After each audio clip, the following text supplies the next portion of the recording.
You're about to meet the innovators and influencers who are restoring the Judeo-Christian foundations of our culture right here on The Patrick Coffin Show. And now, here's your host, Patrick Coffin.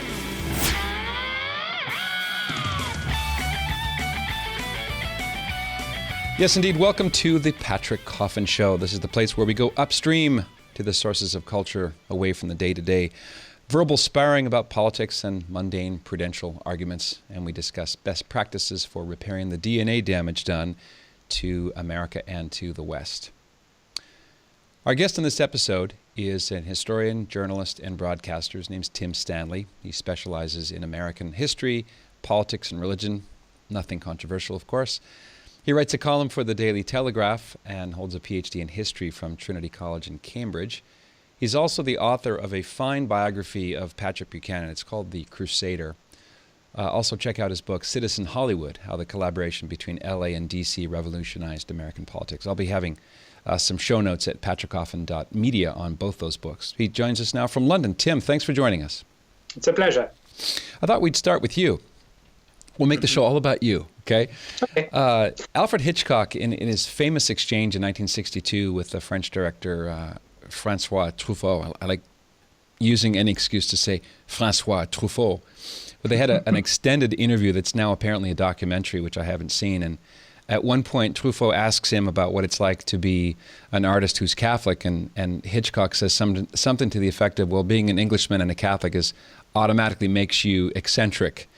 As a convert yourself, do you find that to be true, or is England so far into the indifferentist swamps that it really doesn't matter? Even though it sometimes feels as though everyone has given up being Christian in England, that doesn't mean that being a Catholic doesn't still mean that you stand out, and you do. In England, Catholicism is bound up with issues of ethnic identity and class. If you say you're a Catholic, in most people's minds, you're usually one of two things. You're either an aristocrat who's been keeping a priest hidden in your manor for decades, a la Brideshead Revisited, or you're an Irish, or in more recent years, Polish immigrant. The one thing Catholicism is not to most people is what most people think England is, which is middle class, patriotic, ordinary, normal, decent. To be Catholic, to choose to be Catholic, I think it's not only to choose to be different, but it's also to choose to be a little bit less English in many people's minds.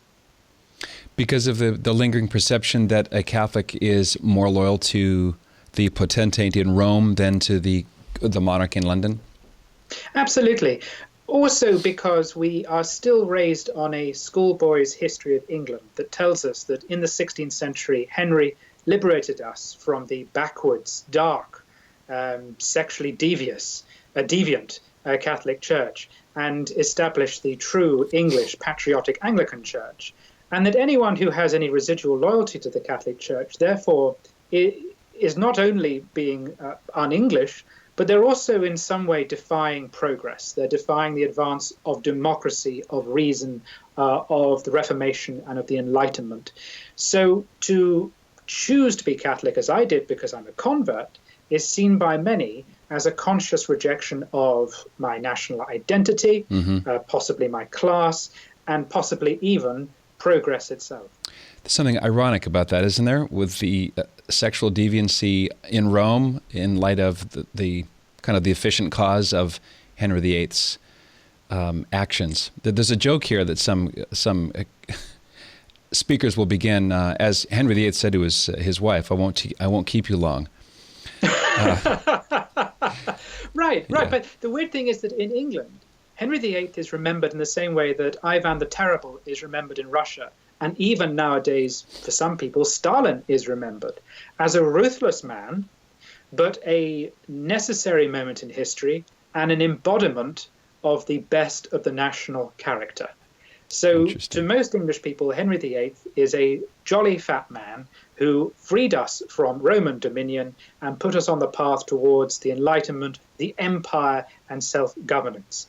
There are a lot of people in the Brexit debate who try to make a link between voting to leave the European Union and the Protestant Reformation. That's still the prism through which we regard a lot of our culture and our history. Jolly old Henry VIII, with his axe, divorced, beheaded, died, divorced, beheaded, survived. That's the way we still regard ourselves in this country, even at a time when the vast majority of us don't go to church, and most people aren't even taught very good history anymore. That little crumb of it still survives. There's a little scene in one of the Downton Abbey episodes. I've been in touch with Sir Julian Fellowes about his next project, which is tentatively now called The Gilded Age. It's a prequel to Downton. And I was fascinated as a Canadian watching the scene at the wedding where Lord Grantham refers to his son-in-law, perhaps, or the priest as a left-footer. That just cracked me up. I'd never heard that. Is that more an Irish slur or Papist slur? I think that's more of a Papist slur. But the line between support for Rome and support for Irish nationalism is still, in many people's minds, very thin. We have, of course, not only lived through the Reformation, not only lived through Cromwell, but more recently through the Troubles. Yes. Much of the religious conflict you have in Europe today is reminiscent of what Britain went through in the 1970s. So again, it keeps on coming back to the idea that you would, in good conscience, weighing everything up, choose to be Catholic, even though you were born English, is to many English people's minds perverse. It's not even choosing another strain of the Reformation. It's in a way like unto a I'm trying to think of a good analogy. One of the colonists suddenly saying, "Wait, I want to be a British soldier after all." And many people did, of course. That's the thing, is that the way the history of the Reformation is remembered in England, it is seen as a popular uprising against the Vatican, supported by Henry, rather than what it was, which was a revolution imposed from above. But of course, it doesn't stop, the counterfactual history doesn't stop with that. It goes right up to 1688 and the Glorious Revolution, when we kicked out James II and William of Orange rescued us from ourselves. In the English schoolboy's history of England, James II was a tyrant who wanted to impose Catholicism upon England and upon Britain. Of course, the reality is that James II supported some degree of religious tolerance that would have included freedom for Catholics and Protestants. And he was removed by parliamentarians who didn't want Catholics to have those freedoms. So essentially it was Protestantism that was imposed upon this country in 1688. It wasn't a glorious revolution. It was an ignominious coup, a religious coup. And yet it is remembered in this country as, again, a moment of liberation from Rome when we stood up for our natural rights. And what do you get from 1688 onwards? You get an increasing role of Parliament in British constitutional life. And so therefore, in most people's minds, Catholicism is not only something that ties us to Europe, it's not only something that's dark and weird and mystical and even occult, it's also something which is opposed to Parliament. It's Guy Fawkes trying to blow up Parliament. It is regarded as the sort of jihadi Islam of its time. And again, I can only repeat, therefore, to choose to worship it is to choose to believe in Catholicism is for some people almost as extraordinary as conversion to Islam. So simultaneously political and religious. Yes, and countercultural at all. All of which is a little frustrating, because the reason why I converted was for sound theological reasons. I converted because I reconciled myself to it. That's what you do when you become a Catholic. You acknowledge and accept that it is the one true church, and you submit to it. But to the English who I speak to about it, they can't begin to imagine how you would reach that point. And they can only think that you are in rebellion like a teenager. You are in a rebellion against the culture you were brought up in. You started life as a good Baptist, right? Was that the faith of your family or your childhood? Which, again, when Americans think Baptist, they think Jimmy Swaggart and tent revivals and so on. Is the English version of Baptist more? Does it involve tea and not so much the fulsome fundamentalistic strains that the stereotype is thought of here?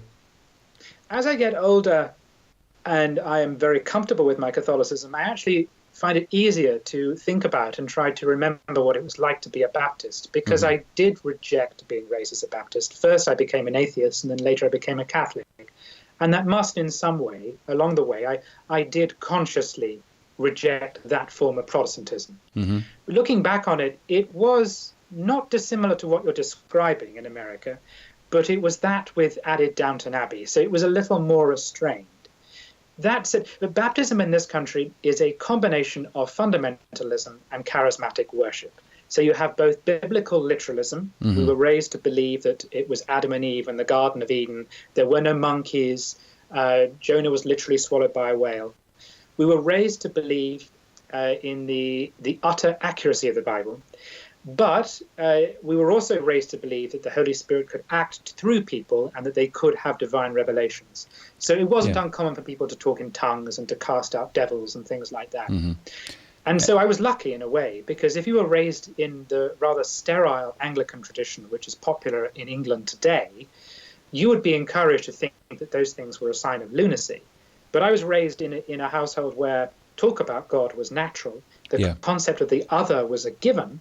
And so to become a Catholic, I think, was actually, ironically, easier to get there from evangelicalism than it would have been to get there from mainstream Anglicanism. And I'll bet everybody sang when they worshipped in those congregations. Because, Catholics famously can't sing or won't. No. And the Baptists had the best hymns. Yeah. I miss the hymns dearly. And I even played piano in the church. So that, of course, the Protestants were big on singing because they had nothing else. Because they had gotten rid of the idols, because their worship was boring and had no form and no proper liturgy. They had to sing lustily and they had to sing well because it was the only way to get people into the church. Yeah. So as a consequence, the musical tradition that I grew up with the Baptists was, I'm afraid, far richer than the post-Vatican II tradition that I have to endure in the average Catholic parish in England today. Have you heard of Monsignor George Rutler in New York? No. You'd appreciate him. He's an Oxford alum and very erudite, former Anglican. Now he's a Roman Catholic priest. I just interviewed him on my show. He has a book called Stories, I think it's The Stories Behind the Hymns.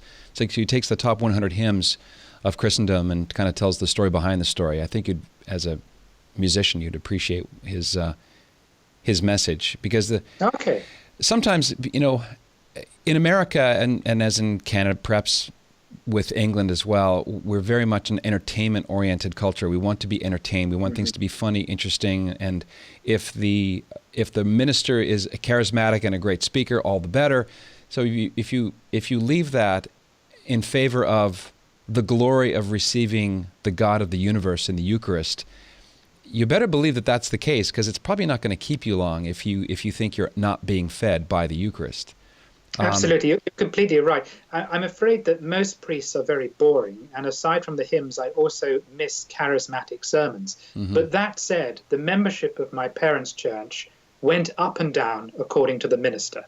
If he was a good minister, we would be full to people standing outside. If he was a bad minister, the church would shrink dramatically. And research has consistently shown that is true across evangelical denominations, that people move from one church to another because they are seeking a personal relationship with Jesus, which isn't mediated through liturgy, which isn't about discipline.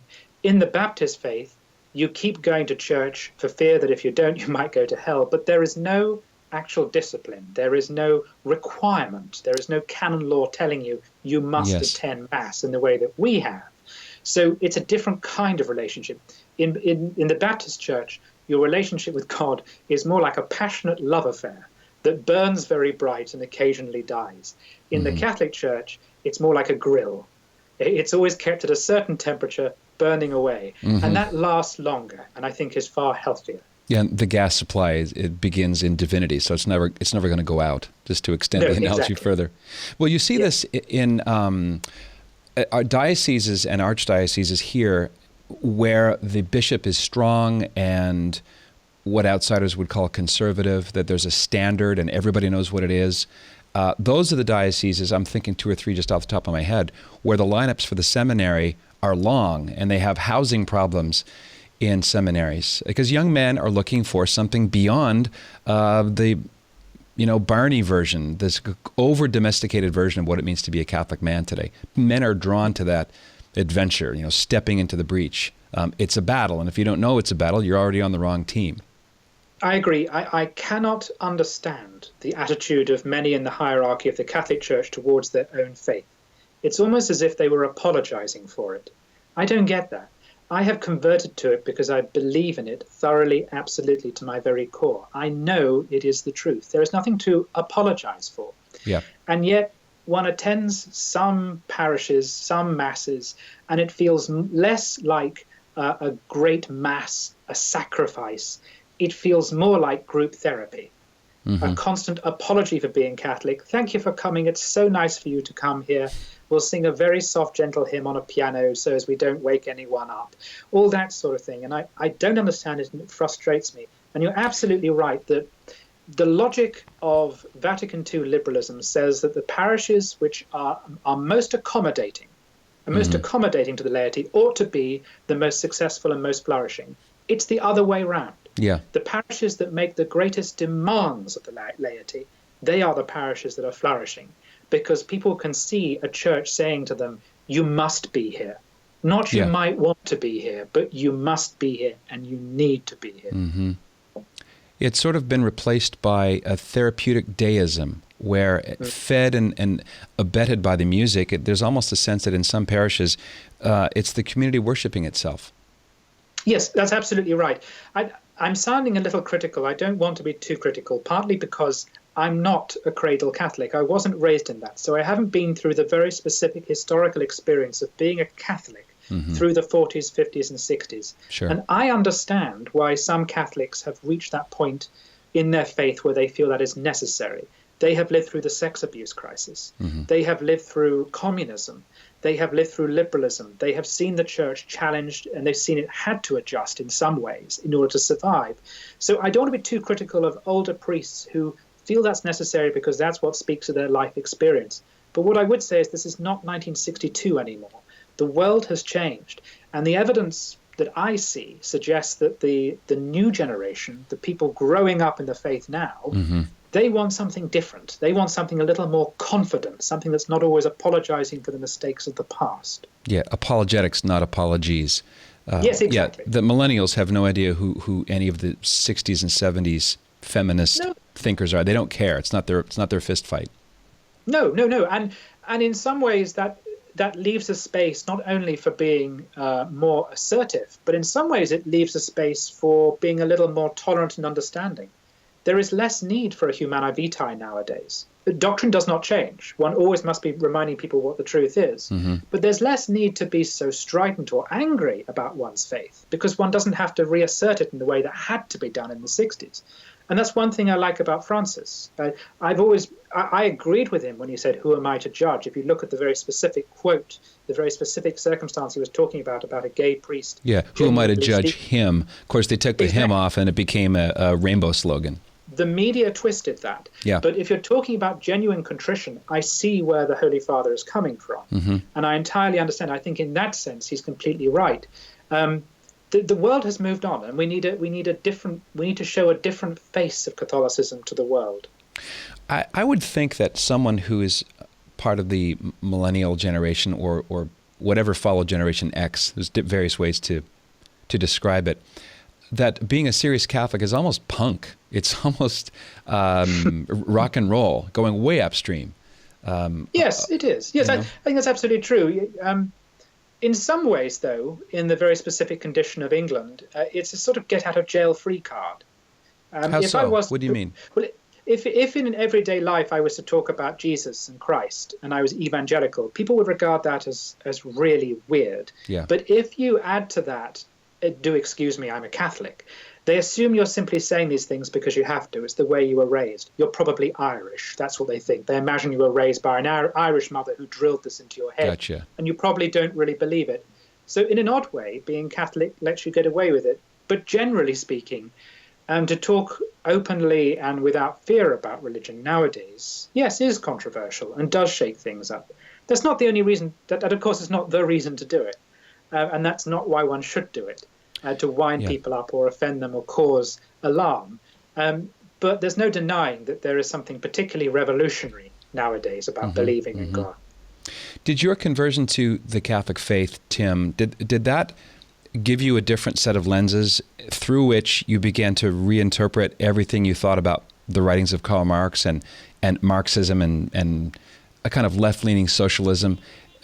I presume that you didn't read a single book and say, you know what, my whole worldview is kind of chucked. Was it of a piece of the grace of conversion that went worldview-wide, and one of the things that fell was Marxism? Does that make sense? It's always tempting when talking about oneself to create a linear narrative, a simple story, and one shouldn't fall into that trap. But I think the essential difference between me before and after my conversion is a shift from thinking in Marxist terms that the collective has responsibility for everything, to a shift to thinking that I personally have responsibility for everything. Marxists are terrible fatalists. They think that we are all prisoners of historical forces. You're either persecuted by historical forces, you're swept along with them, or you're made victorious by them, and you have to wait for the moment of victory to come.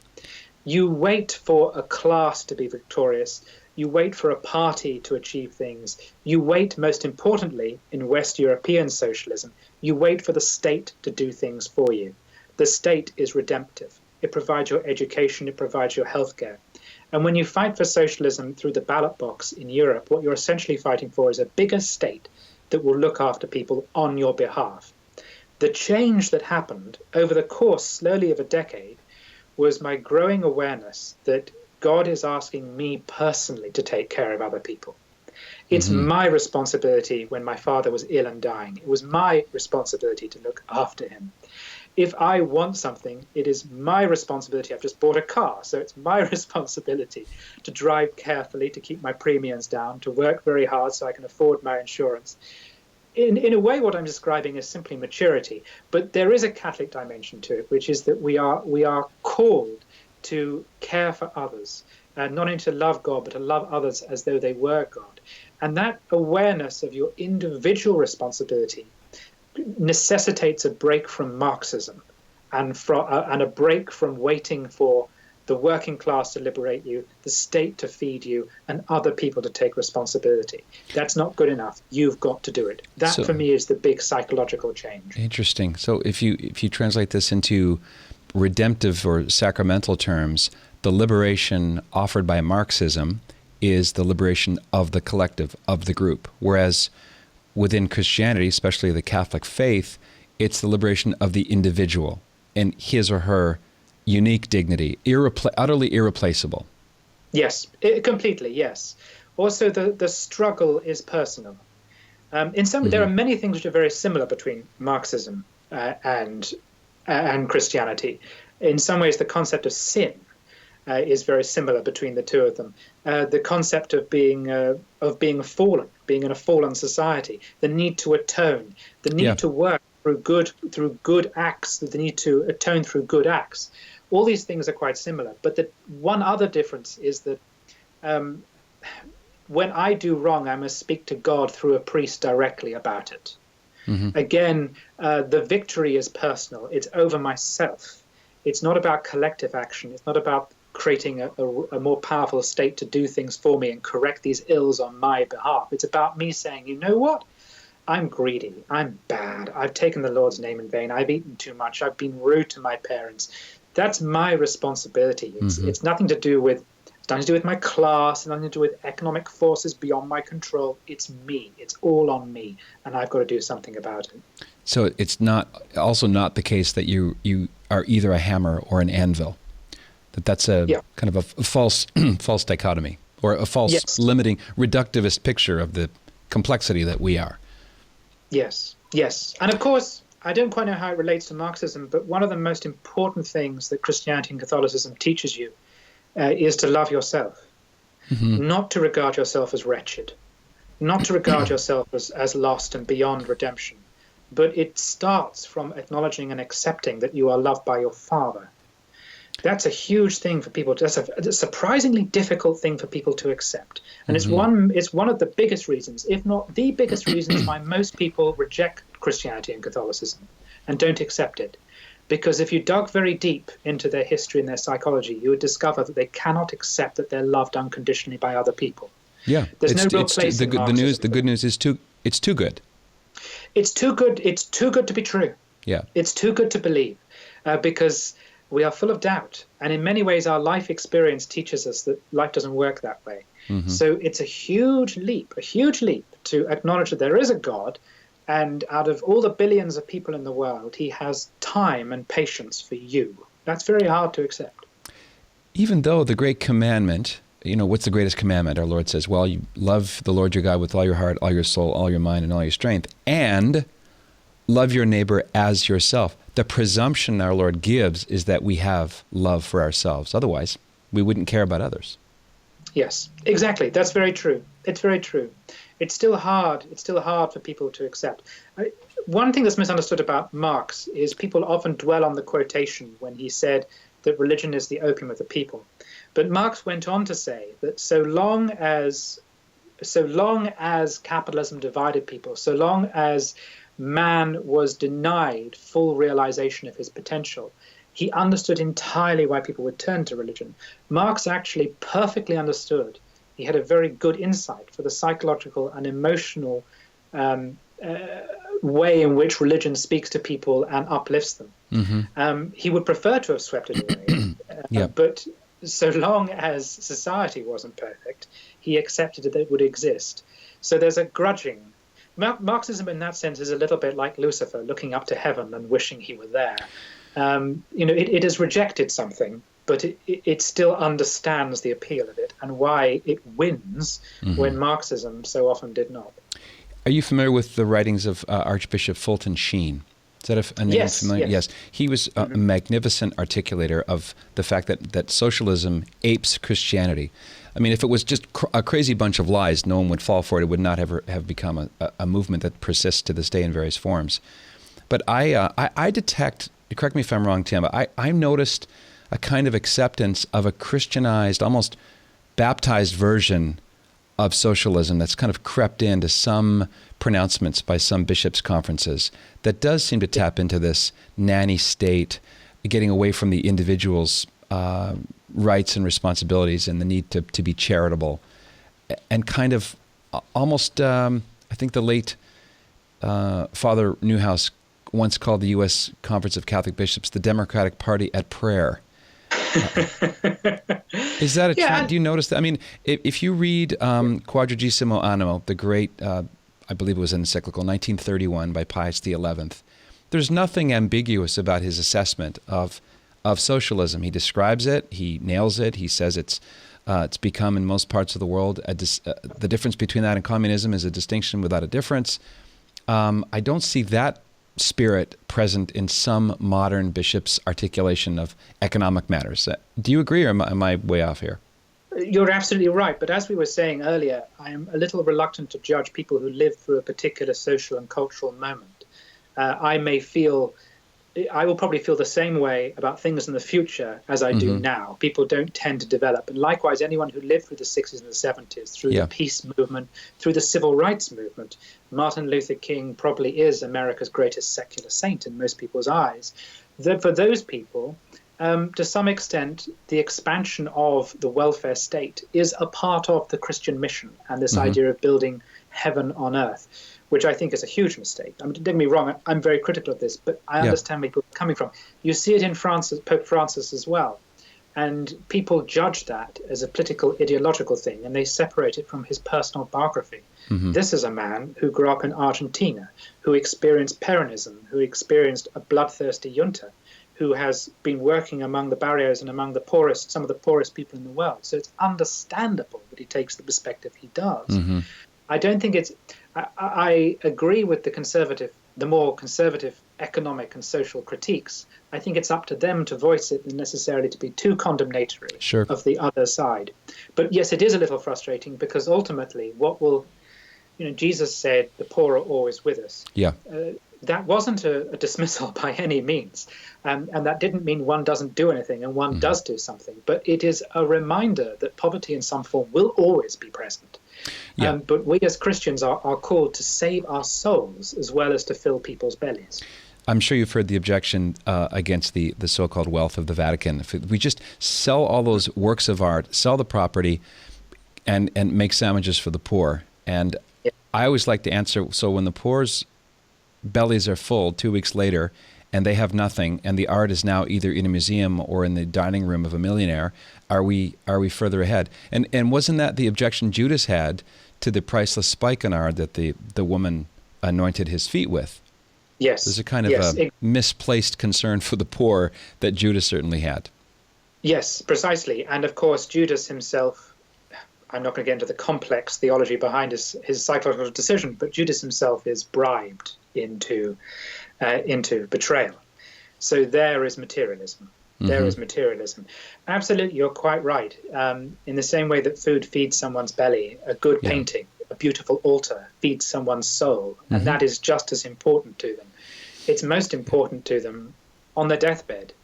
Yeah. The ability of the church to elevate, to speak in poetry, because so much of religion is a way of expressing what people can't express easily with words themselves. All of that is priceless. And it would be a tragedy to reject all of that in favor of a very misplaced, almost cult-like approach towards poverty that some people have. And who is more devoted to the poor than St. Mother Teresa, who insisted on liturgical fineries with the reasoning that the Lord deserves the best? Yes, yes. And the poorest want to give their best. Don't forget, in the Bible, it is the poorest who give the most. And that is noticed. That is noticed. You mentioned the Troubles, which ironically coincide with the peace movement in America. And I wanted to ask you about the resilience of the English people, because we read in the last few years, you've got the Fusilier Lee Rigby decapitated in public, and then you have Manchester, the London Bridge, Westminster. If you take a 10,000-foot look at the last 30 or 40 years in England, the IRA bombings swamp any of this ISIS latest activities. I mean, I was stunned at how many plots that were thwarted, but also bombings in tubes and public squares. There's a sense of proportion missing, it seems to me, with respect to the current attitude toward Muslim attacks. I think that's correct. My only concern is that the body count is beginning to rise. And we defeated terrorism in Britain by taking very severe steps which tend to be forgotten. Essentially, Belfast and Derry were under a form of martial law. There was effective internment. There were separate prisons. There were people, Bobby Sands famously starved themselves in protest at it. And people were killed. People were killed by the British state, and in ways which are still being debated and investigated today. My point is, we wouldn't want any of that, but my point is that the state weaponized itself, and it brought the IRA to the negotiating table. It broke them. That's why the Good Friday Agreement happened, because we broke the IRA. By the end, it was so full of informers that it couldn't really function as an organization anymore, and it had to come to the negotiating table. What we've not done in the United Kingdom is accept the nature of the jihadist threat, accept that it is linked by sheer common sense to migration in some way, and we have not yet properly adjusted our policies to deal with it. It's beginning to happen, but it has taken a very long time to happen. And when politicians keep on saying nothing has changed, keep calm and carry on, increasingly this is met with derision and anger, because it's testing people's patience, because it's obvious that things are changing. The British state may not have caught up yet and changed, but the nature of the jihadist threat is changing and is increasingly more lethal. Marshall McLuhan famously said that politics offers yesterday's solutions to today's problems. There's an echo of that here. With the case of the IRA and the Troubles, you're dealing with, if not an enemy that had an official uniform, but wanted to build a particular state that had boundaries and so on. With ISIS, you're fighting an idea. It's a kind of mental virus, and it has nothing to do with flags or uniforms. That's another difference, it seems to me, Tim. There's no target. There's no tank division to shoot at. Yeah, and the Republican movement in Ireland was also a Marxist movement. And people forget that. One thing one must give credit to Marxists for, precisely because they're materialists and humanists, they don't do suicide bombing. right? Because they don't think there's no paradise to go to. It's all about building paradise here. Yeah. In their opinion, man is God and is master of his own domain. So even though the Irish Republican violence was atrocious and appalling, it did serve obvious strategic goals that could, in theory, be met through negotiation. Mm-hmm. And you could talk to those people. It's very difficult to see what you would talk to religious fundamentalists about, what it is you would concede to them, sure, with the exception of withdrawing from the Middle East and having nothing more to do there. But I fear that the kind of violence we're seeing now is increasingly decoupled from the Middle East. It's less and less about that. It's more and more a rage at the West and a rage at Western culture.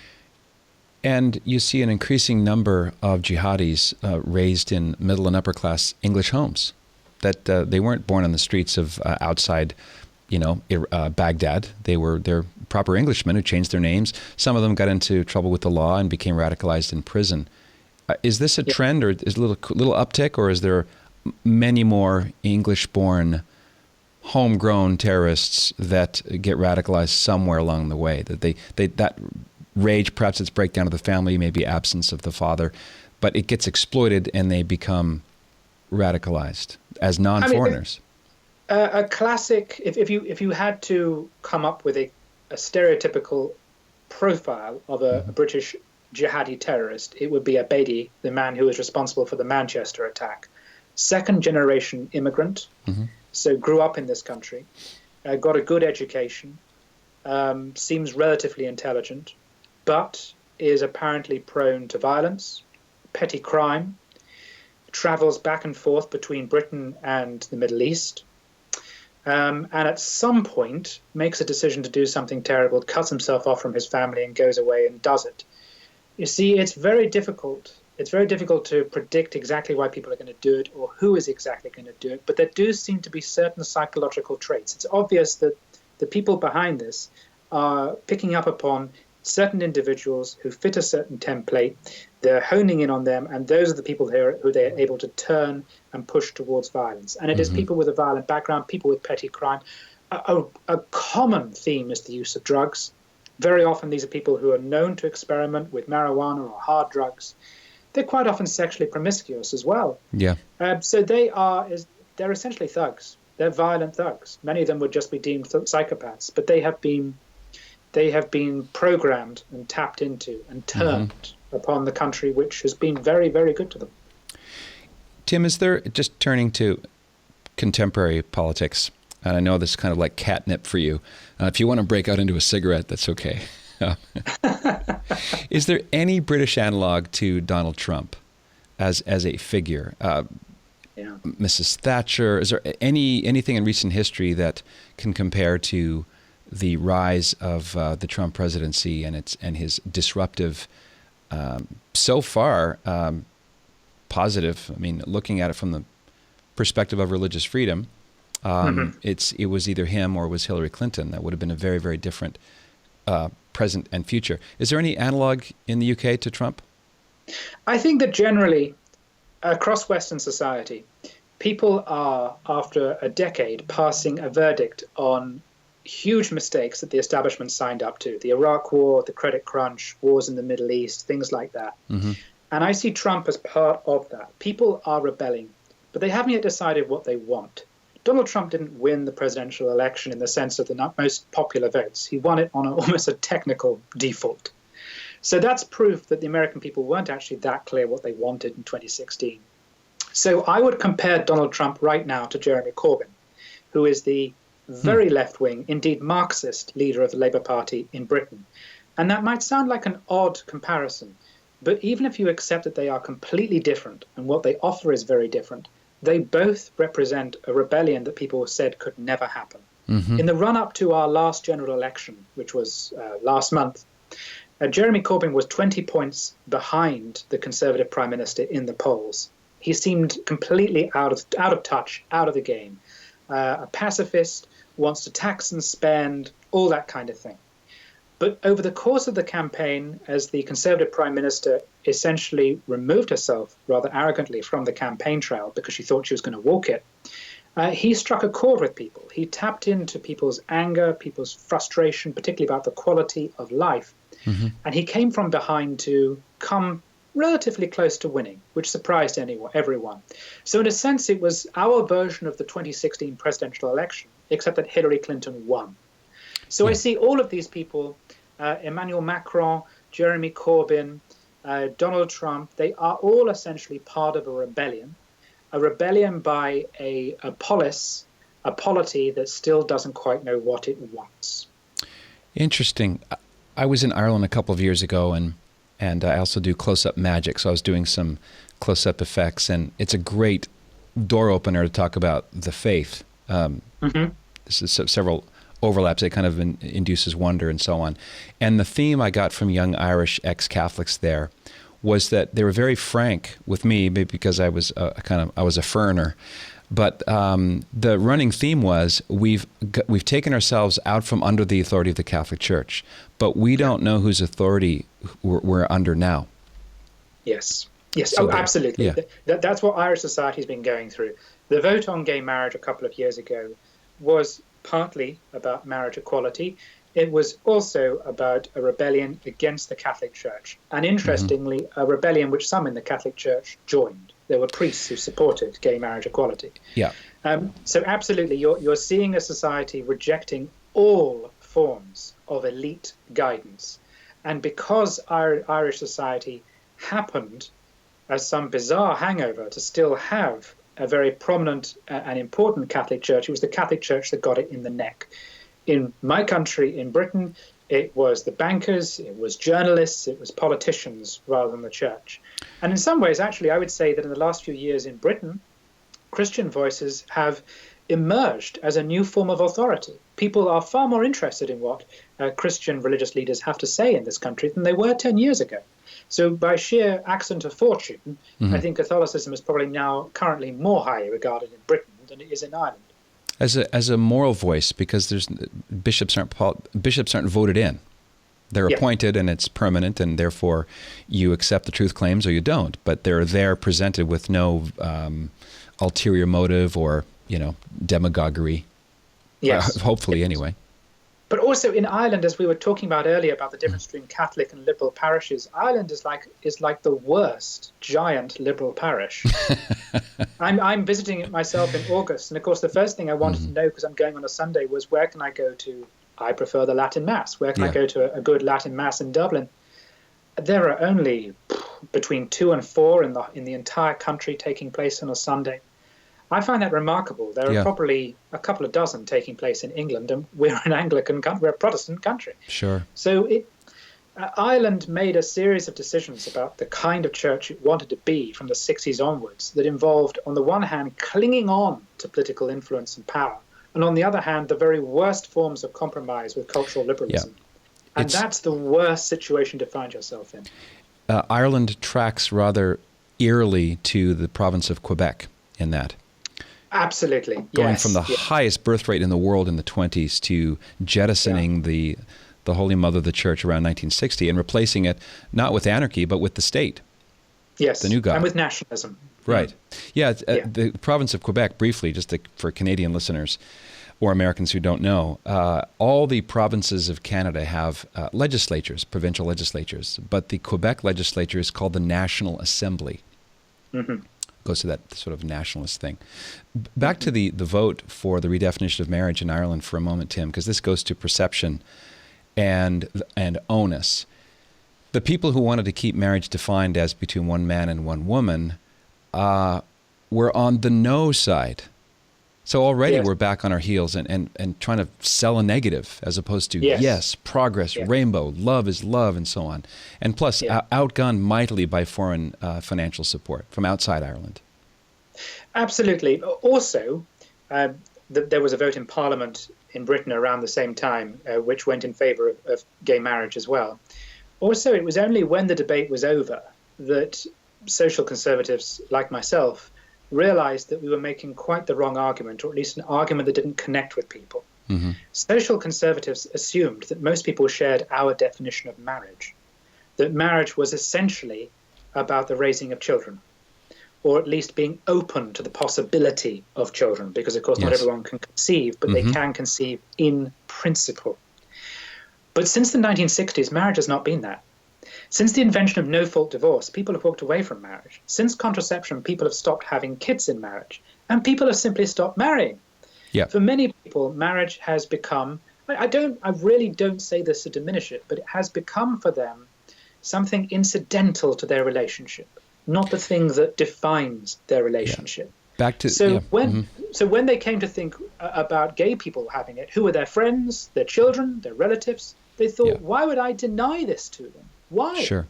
And indeed, once you understand that marriage for most people has become that, actually denying that to gay people does seem unfair. Right, if that's your definition, because that goes to... If that's your definition. Yeah, that goes to the... definition. Yeah, right, well, mine neither, yeah. Yeah. And of course, it's not the state's definition. This was the great lie that was perpetrated in the course of the debate, certainly here in Britain, that the state essentially had the same view of marriage as the broader culture. It didn't, which meant that when the act was passed, we had to suddenly have a catch-up discussion about, for instance, what is adultery? Of course. Because the state still regarded marriage as something that had to be consummated. Yeah. Well, how do two men or two women consummate a marriage? Yeah, you can't. So even if the wider culture, even if pop singers and liberal politicians, even if they defined marriage as simply something nice that you do to affirm your love for each other, it turns out that actually the state and common law didn't see it that way. No, correct. And if your main premise is this therapeutic deism we talked about, of course it's going to work itself out as marriage is a contract in which I'm fulfilled because I'm with that person and I can write a poem about them. But ironically, Tim, the standard, millennia old definition of marriage includes sexual congress and at least the openness to the adventure of parenthood. The libertine liberal side never talk about sex as belonging to the definition of marriage, and yet that's really the thing they want. So we're defending sex within marriage. They're defending unbridled sex, but when you ask them how do you define marriage, sex invariably does not enter into that equation definition. Absolutely. I believe you've written about sex and Catholicism, haven't you? I have, yes. What people don't appreciate is that at the very beginning, I talked about the English perception that the Catholics have a weird relationship with sex. Not true. Not true at all. The Catholics have a very healthy attitude towards sex, which it is something that leads to procreation and therefore is a joyous and wonderful gift from God. And sex is there throughout Catholicism. As a child in the Catholic Church, you're raised with concepts of virginity and maidenhead and things like that. And Christ's circumcision. Sex is everywhere. It's all over Catholicism. Yeah. But as you say, it is actually the liberals who've come to regard marriage as sexless, or that's silly, but have divorced marriage from sex as we traditionally understand it. Sure. In modern society, sex has in many regards become infertile, barren, pornographic. And is defined from its essential nature. And that's a very sad thing. I have a chapter in my book, Sexo Naturel, called Planned Barrenhood on clever, huh? The other thing to add, because this is also important while we're going down this avenue, is everything that we warned would happen once gay marriage was legalized in Britain is happening. Sure. When civil partnerships were legalized in Britain back in the early 2000s, the then Labour Party Socialist Home Secretary said, and it's extraordinary to hear these words now, he said this will never lead to gay marriage because marriage is between a man and a woman. Well, he was quite clear about that. But then 10 years later was gay marriage.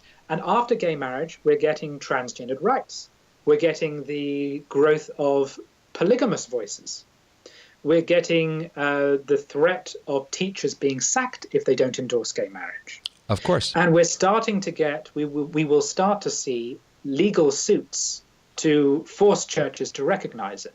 Well, so everything we warned would happen is happening. This is now working itself out in a scary way in Canada with the passage of Bill C-16. Google Bill C-16 if you want a rush of Maoist fear. It's now going to be illegal in Canada to misgender someone.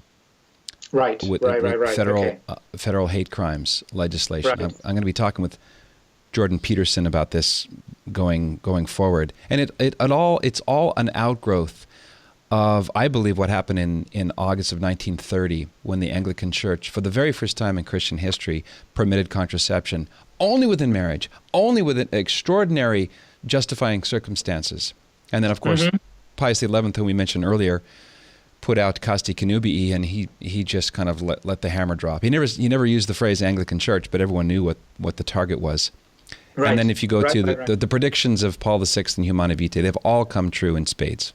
And of course, the Irish did that too with the concept of an Irish solution to an Irish problem, saying that you could, if you were in a stable relationship or a married relationship, you could go and get contraceptives and things like that. So this idea that we can at this moment in time nail this down, we can limit this and it won't grow, is utter rubbish. That's not how human beings work. The moment you tear up a concept, and concepts are so important, the moment you tear one up, like private property, like marriage, the moment you tear them up, suddenly everything is possible. One of my favorite Chesterton lines, I'm probably going to botch it, but he said, Catholics love red and they love white. In other words, large families and celibacy, but we have an aversion to pink. I love that one. Because, of course, now it works on several levels. It does. And as we were saying earlier, this to me is not about, this is not about discrimination. This is not about causing people pain. It's not about being judgmental. It's about being open to things. It's about being open to life. There have always been transgender people. There have always throughout history been people who feel they are one thing rather than another. It's how society reacts to that and deals with it. And what we're starting to see is the emergence of an entire body of law, of state-imposed law, to deal with what I regard as a very human problem that I feel can be dealt with in a different way. Last question, Tim. You did not expect Brexit to go that way, did you? I read your account of doing the Snoopy dance. That's right. I was very surprised. Is it primarily a rural vote pattern outside of the elitist kind of chattering classes of London, Manchester, and other cities? Was it sort of true blue people who miss Merry England and did not want to be constantly assaulted by the values of Brussels and the EU? I mean, we talked earlier about the similarities between Jeremy Corbyn and Donald Trump. One other way in which Britain's becoming a little bit like America is we seem to have a two-party system re-emerging of Labour versus Conservative. Right. But also, if you look at a map of the United Kingdom and you look at the Brexit vote, it does look an awful lot like London and the university towns, so the equivalent of New York, San Francisco, St. Lawrence, Kansas, places like that. They are left-wing. They were against Brexit. Whereas the bits in between, the Kansases, the Alabamas, the Michigans, they voted for Brexit and to get out. The most interesting thing is that in many cases people voted against, we were talking about Marxism earlier, people voted against their class interest. There were farmers who voted for Brexit. And if any one group it faces economic risk from leaving the EU, it's farmers. Yes. So it was a vote that cut across class, that tore up everything. It was a vote where everyone did something counterintuitive. And for that reason, it's going to take us a very long time to conclude exactly what it was all about. I believe the plural for Kansas is Kansai, I think. Kansai. I'm here for you. Tim, thank you so much for joining us. I learn a lot when I speak with you, and I know I'm going to get great feedback from our conversation. Keep in touch. I'll send people to your Twitter feed. It's at Timothy_Stanley. You can find out more about his writings for The Telegraph and check out his fine books as well. You're blogging less now and working on other things? Right now, I'm on holiday. So I'm doing other things at the moment, but I have just bought a car. That's my big excitement today. I'm very excited about Congratulations. it. Thank you. It's all green. Right. That's all I know about it. I couldn't tell you the model. I couldn't tell you its engine or its horsepower. All I can tell you is it's a gorgeous shade of green. Green. Well, is that very Labour Party to have a green car? No, that's just color, not worldview. It's racing green. It's great. Fantastic. It makes it look like a race car. Great. All right. Well, thanks once again. Godspeed, Tim. I'd love to do this again down the road. God bless. All right. Keep well. This is the Patrick Coffin Show. Be a saint. What else is there? Check out the show notes at patrickcoffin.media. Click subscribe, rate, and review. See you next time.